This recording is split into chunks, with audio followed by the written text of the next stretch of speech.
నేను దీక్షలో ఉన్న విషయం రఘుకి తెలియదు. తెలిస్తే హడావిడి చేస్తాడు. అమ్మమ్మ గారికి ఈ దీక్షలు నచ్చవు. ఎలా?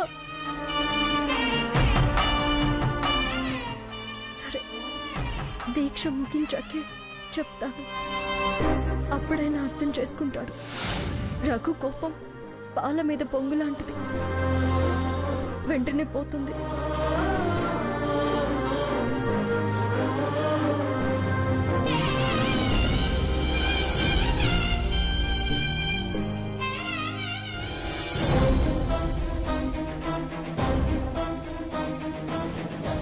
తప్పు చేశానని బాధపడుతున్నావా? అన్నయ్య అన్నాడని బాధపడుతున్నావా? నేనేమీ బాధపడ్డం లేదు. నేనే తప్పు చేయలేదు. మరి ఆ కన్నీళ్లు? కళ్ళంట నీళ్లు రావడానికి చాలా కారణాలుంటాయి. అలాగా? అంటే ఆనంద బాష్పాలా వదినా? నలక పడ్డా, జలుబు చేసినా, వేడి చేసినా కూడా, దృష్టి మరల్చకుండా చూసినా కూడా కళ్ళంట నీళ్లొస్తాయి. కవర్ చేయడానికి చాలా మాటలుండొచ్చు, కానీ ఇప్పుడు నీ కళ్ళంట కారి ఆ కన్నీళ్ళకి మాత్రం కారణం వేరు. అది నాకు తెలుసు. చూడదినా, మా కోసం మీరిలా ఉండడం ఏం బాలేదు. అన్నయ్య చాలా మంచోడు. తనని దూరంగా ఉంచుతూ బాధ పెట్టకు, నువ్వు బాధపడకు. నాకు పెద్దగా మాట్లాడడం రాదు. ఈ కన్నీళ్లకు చోటివ్వకుండా కలిసి ఉండండి వదినా. చూడు సాకేత్, ఇది మా స్వవిషయం. నువ్వు జోక్యం చేసుకోవద్దు ప్లీజ్. వదినా. సాకేత్ ప్లీజ్ వెళ్ళు. ఓహో, ఆయన గారు ఈయన గారిని రాయబారానికి పంపించారన్నమాట. ఉండు చెప్తాను. రాఘు, నన్నొచ్చి ఏంటి నువ్వు చేసిన పని అని అడిగి నువ్వు చేసిందేంటి? ఒకళ్ళకి చెప్పడం కాదు, ముందు మనం ఆచరించాలి. నన్ను అపార్థం చేసుకుంటున్నావని నువ్వు నన్ను అర్థం చేసుకున్నదేంటి? నువ్వు చెప్పిన దానికి సమాధానంగా నా ప్రవర్తన చూడ్డానికి, నిజం తెలుసుకోవడానికి ఓపిక లేకుండా పోయిందా? రాయబారాలు, వర్తమానాలు, ఉపదేశాలు, సందేశాలు, సుభాషితాలు చెప్పడానికి దూతల్ని పంపించావు. ఏం మాట్లాడుతున్నావు నువ్వు? దూతలేంటి, సుభాషితాలేంటి? ఏం చెప్పమని సాకేత్ని పంపించావో అతనొచ్చి ఏమన్నాడో దాని గురించి మాట్లాడుతున్నా. అయినా నా గురించి అంతలోనే అతనికి చెప్పాలా? నేను కోపంగా ఉంటున్నాను, నీకు దూరంగా ఉంటున్నాను అని చెప్పి నన్ను బ్యాట్ చేయాలనా? లేకపోతే సింపతి గెయిన్ చేయాలనా?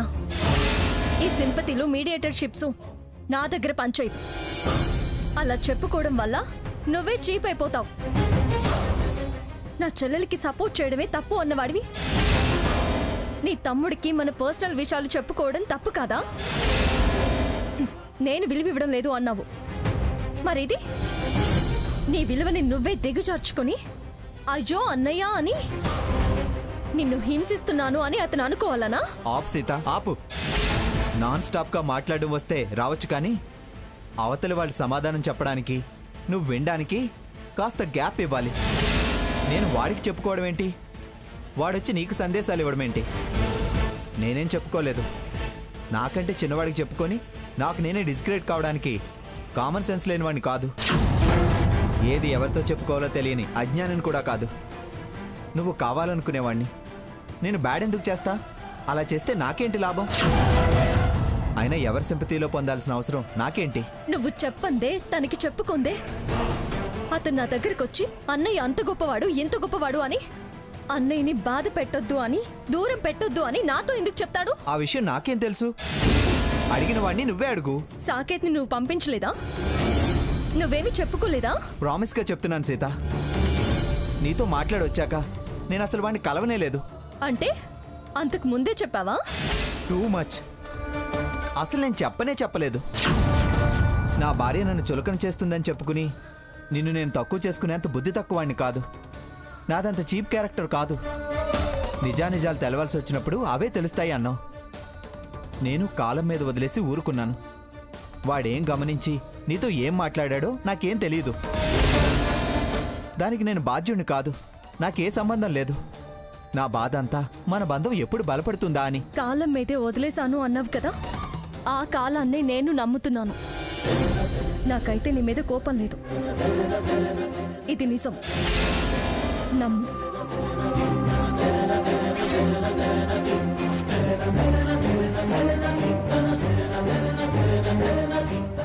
వాడేమన్నా నేను సీతతో ఇందాక మాట్లాడింది విన్నాడా? వినే ఉంటాడు, లేకపోతే సీతతో అలా మాట్లాడు. వాడితో మరోసారి అలా వ్యవహరించొద్దని చెప్పాలి. వాడు అడిగేసరికి సీత బాగా హర్ట్ అయినట్టుంది, ఇన్సల్ట్గా ఫీల్ అయి ఉంటుంది. సారీ సీత. ఏంటో మన ప్రమేయం లేకుండానే మన మధ్య ఇలా అపార్థాలు పెరిగే సంఘటనలు జరుగుతున్నాయి. ఛే.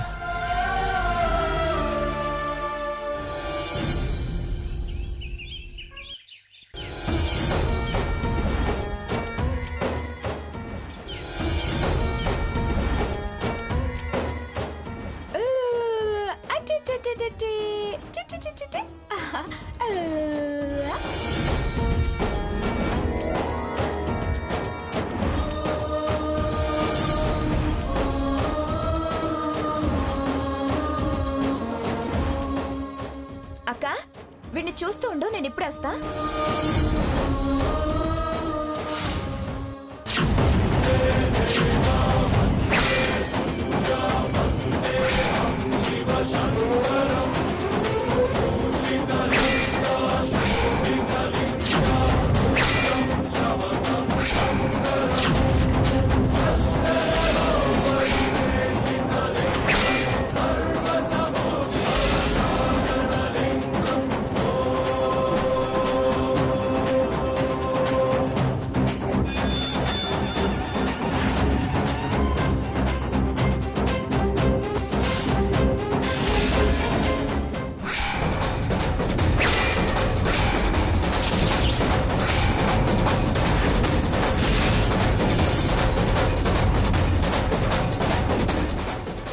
అమ్మో, స్వర్ణ! ఏ స్వర్ణ, ఏమే వీడిని సోఫాలో వదిలేసి ఎక్కడికి వెళ్ళావు? ఒక్క క్షణం ఆగితే కింద పడిపోయేవాడు. ఏ సీత, ఇక్కడే ఉన్నావు కదా నువ్వు? వాడు పడబోతుంటే చూడలేదా? ఏమిటలా చూస్తున్నావు? అరే మాట్లాడవేమిటి? వాడు పడిపోతే ఏం చేసేదాన్ని? ఏమే వీడిని ఇక్కడ వదిలేసి ఎక్కడికి వెళ్ళావు? అది అది ఆ పాలిటివో.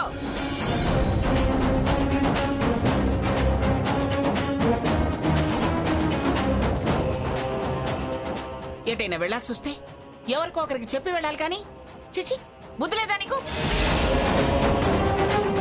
పారాయణం మధ్యలో ఆపకూడదు. ఆ అమ్మవారి రక్షించింది. ఇందుకేనా నా కొడుకు అంటావు? కాస్త ఆగితే నీ కొడుకు కింద పడితే ఏమై ఉండేది? ఏమే తీరుబడిగా ఇప్పుడే చూస్తున్నావు? వాడిని అసలు చూడలేదా? ఏం అక్క, నీకు చెప్పే వెళ్ళాను కదా. చెప్పేళ్ళకపోతే ఇచ్చేళ్ళకపోయావా? అక్కేదో మనసులో చదువుకుంటూ కూర్చుంది. ఏం చదువుతున్నావే? లలిత పారాయణం అమ్మమ్మ గారు. అయితే మాత్రం పిల్లాడు పడే స్థితిలో ఉంటే రావాలనే ఆలోచన కూడా రాలేదా నీకు? అంత భక్తిలో మునిగి తేలిపోతున్నావా? ఏమిటి కొత్తగా పూజలు పురస్కారాలు ఎక్కువైపోయాయి. మీ అమ్మేమైనా పూనిందా నీకు? 365 రోజులు 3000 నోములు అనే పూజల పుస్తకం ఏమైనా ఇచ్చిందా మీ అమ్మ? ఏమే లక్ష్మి, నువ్వేం చేస్తున్నావు?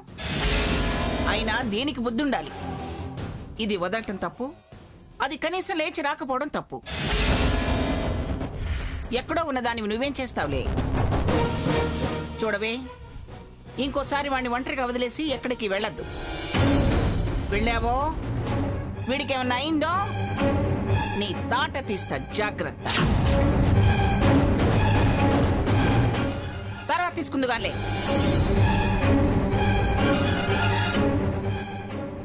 సొంత దొరికింది కదా, వాడిని ఎత్తుకుపోతుంది. ఏంటక్క ఇది? నీకు చెప్పే కదా వెళ్ళింది.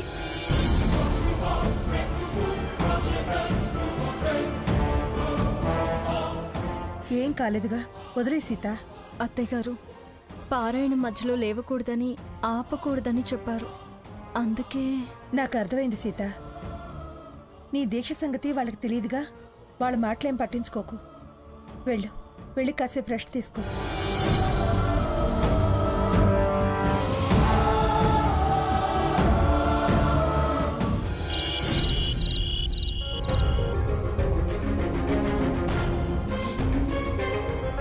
అయ్యో, పాల ప్యాకెట్లన్నీ అయిపోయాయి. వంటింట్లో పాలేమనే ఉన్నాయేమో.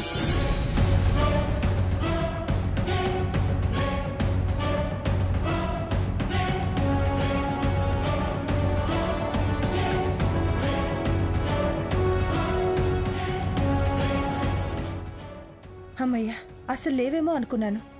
ఓ గ్లాస్ పాలైతే ఉన్నాయి. ఈ రాత్రికి సీతకి సరిపోతాయి.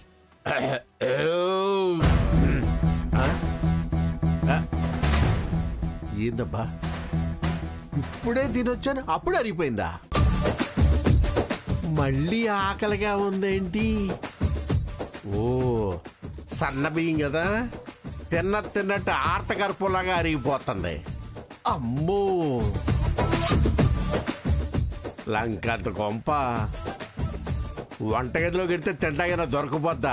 చూద్దాం, ఏదో ఒకటి ఉంటే కడుపులో పడితే పడి ఉంటది, లేకపోతే ఆకలి తట్టుకోలేకపోతున్నాను. అమ్మ లచ్చమ్మ గారు, ఏంటిలా వచ్చారు?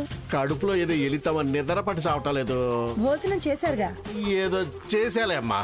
ఏ, మా వంటలు నచ్చలేదా? అమ్మమ్మమ్మమ్మ, నేను అంత మాట అన్నానా? హై క్లాస్ భోజనం నచ్చబోవటం ఏంటమ్మా? సన్న బియ్యం ముద్ద బిర్రుగా ఉంటలా, అందుకే తిన్నట్టుగా అరిగిపోతుంది. ఏ ముద్దగా ముద్ద అరిగిపోయినట్టే ఉంటుందమ్మా. కడుపులో కాళ్ళు ఏర్పడి ఆకలి అటు ఇటు ఎత్తుక్కుంటుందమ్మా. అందుకే వంటలు ఎత్తుకుంటా వచ్చా. అన్నపూర్ణాదేవి నువ్వు కనిపించావు.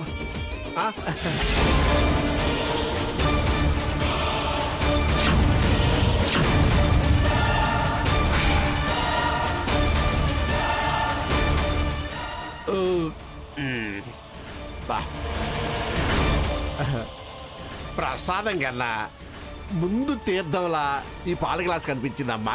ప్రాణం లేచి వచ్చిందంటే నమ్ము. అవి తాగేశారేంటండి? ఏమా, గ్లాస్ పాలేగా, నిండిగా నిచ్చు పిండి వంటలుండే ఇల్లు. పాలు పెరుగు పూసలు నెయ్యికేం తక్కువ అమ్మా. నువ్వు ఇంకో గ్లాస్ యాడ్ చేసు తాగమ్మా. కనిపించగానే గుటగుట తాగేటవేనా? ఎవరికి ఏంటి అని అడగాల్సిన పని లేదా? పైగా మరో గ్లాస్ వేడి చేసుకుని తాగమ్మా అని ఉచిత సలహా ఇస్తున్నారా? నేనేమో ఆకలికి తట్టుకోలేను. కనిపిస్తే వివరాల విచారణలు ఏ ఉండవమ్మా, లోపల వేసేయటమే. మంచిది, వేసేసారుగా, ఇక దయచేయండి. ధాన్యం గింజ మీద తినేవాడి పేరు రాసి ఉంటది అంటారు. ఈ పాలు నాకు దక్కాలని ఉంది, దక్కాయి. ఎందుకలా ఇసుకుంటది? వెళ్ళండి. అలాగే. చచ్చా, ఈ మనిషో ఏం కక్కుర్తి. పాపం, ఉపవాసం ఉండే పిల్ల. పాలు తప్ప మరేం తినకూడదు, తాగకూడదు. ఈ రాత్రికి ఎలాగో ఏమో. అసలు పాలే తెప్పించలేని పరిస్థితి. ఆకలితో ఎలా నిద్రపోతుంది? నేను వెళ్ళి చెప్పాలి, లేకపోతే ఎదురు చూస్తూ ఉంటుంది. లేట్ అయితే వచ్చి వెతుక్కుంటుంది. గ్లాస్ పాలైనా ఉంచాలన్న ధ్యాస లేదా అనుకుంటుంది.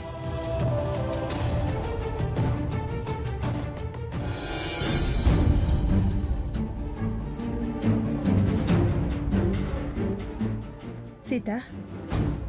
ఏంటత్తయ్య? సారీ సీత. అయ్యో, నాకు సారీ చెప్తున్నారేంటి? ఈ దీక్షలో నువ్వు రాత్రిపూట గ్లాస్ పాలు తప్ప ఇంకేం తీసుకోకూడదు కదా? అవును. మీ బాబాయ్ వచ్చి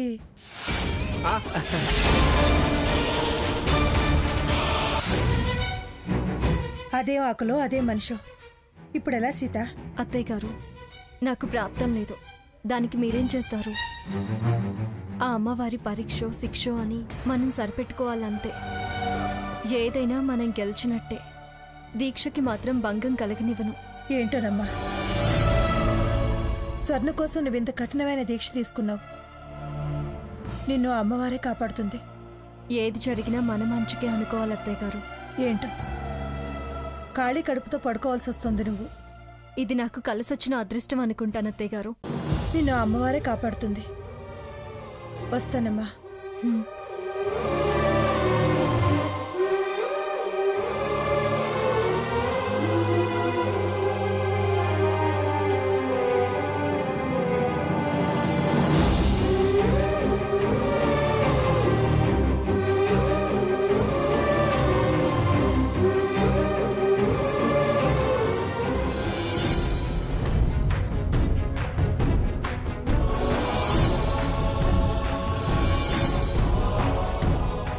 తన కోపాన్ని ఎలా తెలియజేస్తుందో చూడండి. సీత, నువ్వు ఇలా నేల మీద పడుకోవడం నాకు నచ్చలేదు. నా మీద ఇష్టాన్ని ఇలా ప్రదర్శించాల్సిన అవసరం లేదు. అది భరించడం నా వల్ల కాదు. నీకు నన్ను చూస్తే అసహ్యం వేస్తుంది. అలాంటప్పుడు దాన్ని నీ మనసులో స్థిరపరచడం మంచిది కాదు. నేను వెళ్ళి హాల్లో పడుకుంటాను, నువ్వు మంచం మీద పడుకో. కనీసం సమాధానం కూడా చెప్పదలుచుకోలేదా? అంత కానివాడిని అయ్యానా? మన మధ్య ఆ మాత్రం బంధం కూడా మిగల్లేదా? వద్దనుకుంటున్నావా? సరే, మరీ బలవంతం పెట్టి మాట్లాడంలే. కటిక నేల మీద పడుకున్నావేంటి? ఫ్లోరింగ్ బాగా చల్లగా ఉంది, మంచం మీద పడుకో.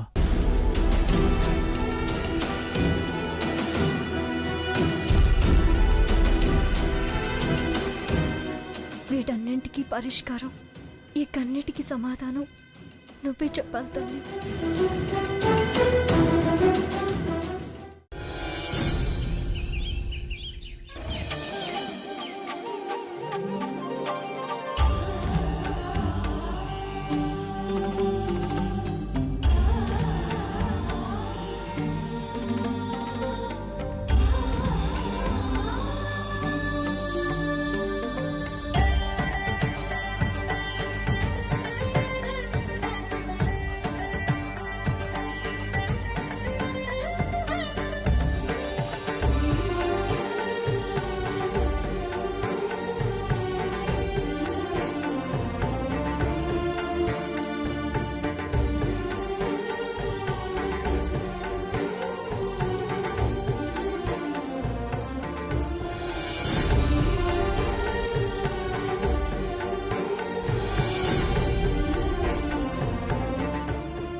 ఈ దగ్గేం ఆగట్లేదు. కడజోడేమో కింద జారి పడిపోయింది. మంచినీళ్ళెలా ఇంకా తెల్లనట్లేదే. ఎలా ఇప్పుడు ఎవరిస్తారు? ఏమండి ఏమండి, ఈయన వాకింగ్కి వెళ్ళినట్టున్నారు. 4:30 అయి ఉంటుంది. ఇప్పుడు ఎవరు లేచుండ్రు?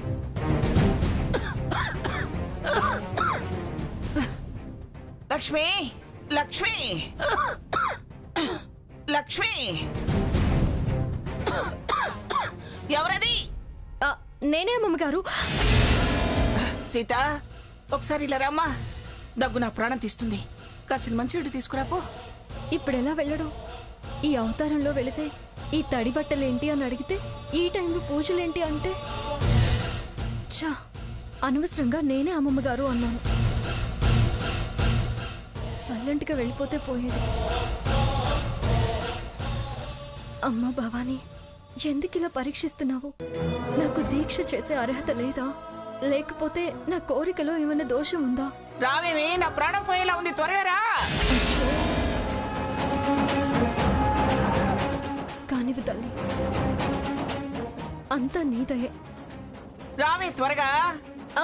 వస్తున్నాడు అమ్మమ్మ గారు.